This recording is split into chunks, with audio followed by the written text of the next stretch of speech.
What's going on YouTube? Welcome to my channel, the 10K Property Report. I am K, and today I want to discuss a $5,000 house I found hidden on Zillow. Without further ado, let's get started. So this again is a $5,000 home. You may say, K, where is the address? How do I get in contact with these folks? The address will always be under the price. Here's the price. The address is here, okay? It's in Ohio, as I said earlier.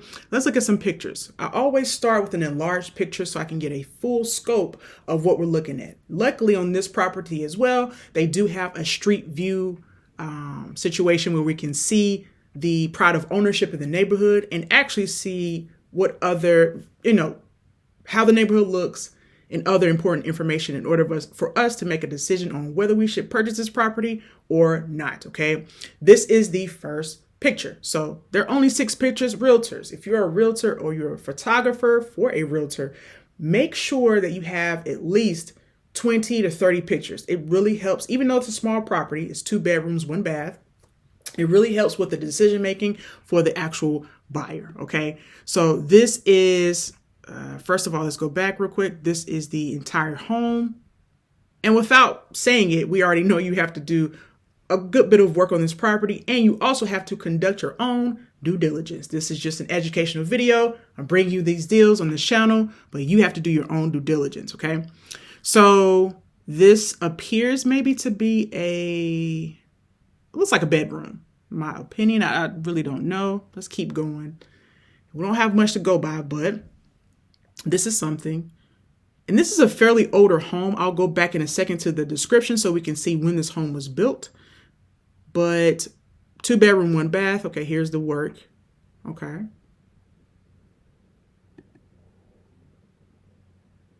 Okay. These are some cabinets. I don't know what can be saved and what cannot. A ladder. Okay.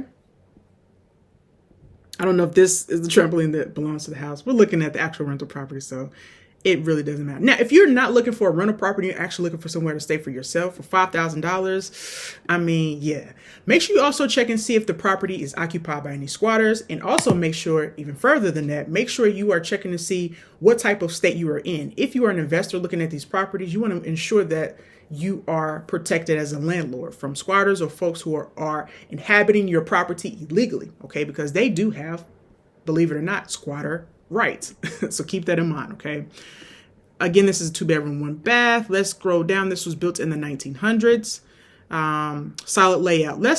I do a quick summary or quick scan of the description so that I can see, what it is saying and kind of give you guys some further information. It says this property is a fixer-upper and ready for its next investor. The home offers a blank canvas for renovation. Okay, it can be redesigned. Bring your own vision and make this property fit for your goals. And it also says it can be a rehab project, rental investment, or resale. I did look at the comps in the area, and it could potentially be a resale opportunity, especially if you're buying it as low as $5,000. You could fix it up to resell it for a bigger spread, okay? A bigger profit. So everyone's end goal may not be the same. Your end goal may not be to rent something like this in this particular neighborhood or area. It may just be to find a cheap property, fix it up a bit, resell it on the market, and not have a long-term rental situation for your portfolio. Other folks may say, I would love this for a long-term rental for my portfolio. So it just depends on your end strategy and end goal and your exit strategy, I should say. So once again, this is in Ohio. You can kind of see these folks are doing some renovations here. That's always a good sign. No matter the neighborhood, it kind of lets me know things are working, okay? Things are working. Go down the street a little bit. Okay. They're honoring.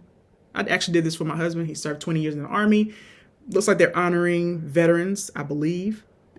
That picture. That's pretty cool. Nice little house. I love little homes. That's just, lower cost to repair, lower cost to rehab. And this is actually the subject property we're looking at is actually a lower square footage home. Let's go back up to see the square footage of this property.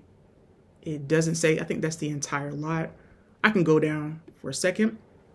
What I want to do is go to the property taxes. I want to see the property taxes for this property. because that is a factor in my mind when I'm looking at investment properties. So the annual tax amount for this property is $357. Not too bad, right? For a home that's $5,000, that matters. Let's also see if it's in a flood zone. I just check. I'm pretty sure we should be good to go, but you never know. So I typically check, and if it's not here, which it is, cool. And even though it's here, I still check. I check on FEMA FEMA's website to see if it's in a flood zone or not. And according to Zillow, it says it is not in a flood zone. So that's pretty good information. You can get comp information from this right here as well. I'm not going to click on it for today's video, but that is very important. Also, don't sleep on schools. Finding out the rating of the schools in the neighborhood will attract folks to that area. We literally moved because there was a better area for my daughter to go to school. So it was based on the school. So keep that in mind. You do want to have a fairly good school system. It allows you to understand also the vibe of the neighborhood, right? Because if they're investing in their schools, that's a good sign, right? The property taxes and taxes in general going to good use. Okay, so keep that in mind. What I wanted to do is look at the Zestimate. What are properties in this area that are 2-bedroom, 1-bath renting for? Sometimes Zillow has that information and sometimes they don't. And unfortunately for this particular video or this property, they don't have the Zestimate, but I have a workaround, right?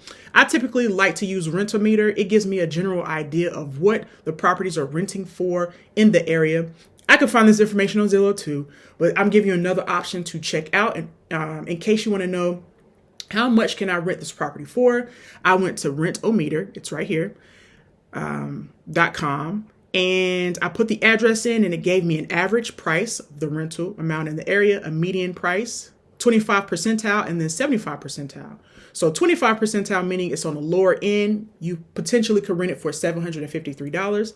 On the higher end, 75 percentile, $966. Okay, keep that in mind. What I would advise other folks or new investors to kind of probably look at is that median price in the event that you use Rentometer.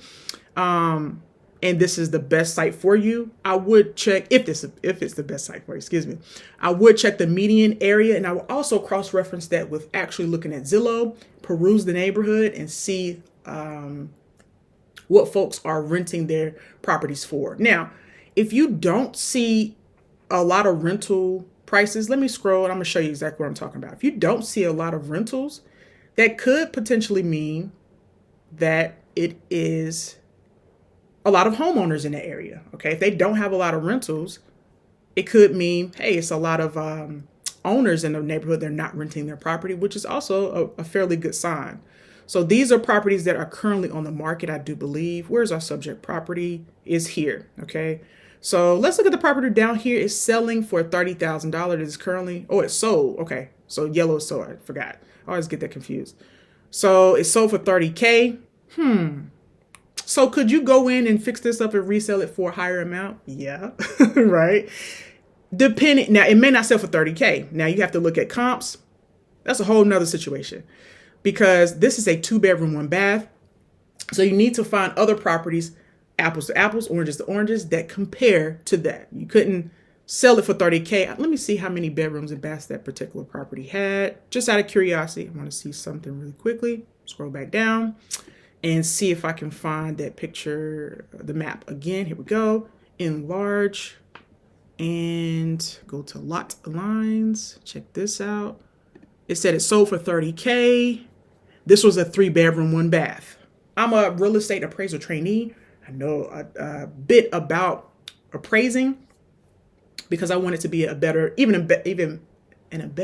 investor with my numbers. So this may or may not be a comp because it has 3 bedrooms, or you can kind of modify your subject property to fit the mold in the event that you have better comps in the area. I just kind of randomly selected that, not knowing that it was 3 bedrooms, 1 bath. Okay, so keep that in mind. All right, guys, thank you so very much for watching this video. If you made it this far in the video, in the comment section, comment 10K. It allows me to know you made it this far in the video, and I truly do appreciate it. Until next time, guys, you stay blessed. And by the way, don't leave without subscribing to the channel. Subscribe, hype the channel so that I can stick around for a long time and give you and provide this valuable information. All right. Until next time, guys, you stay blessed. Peace.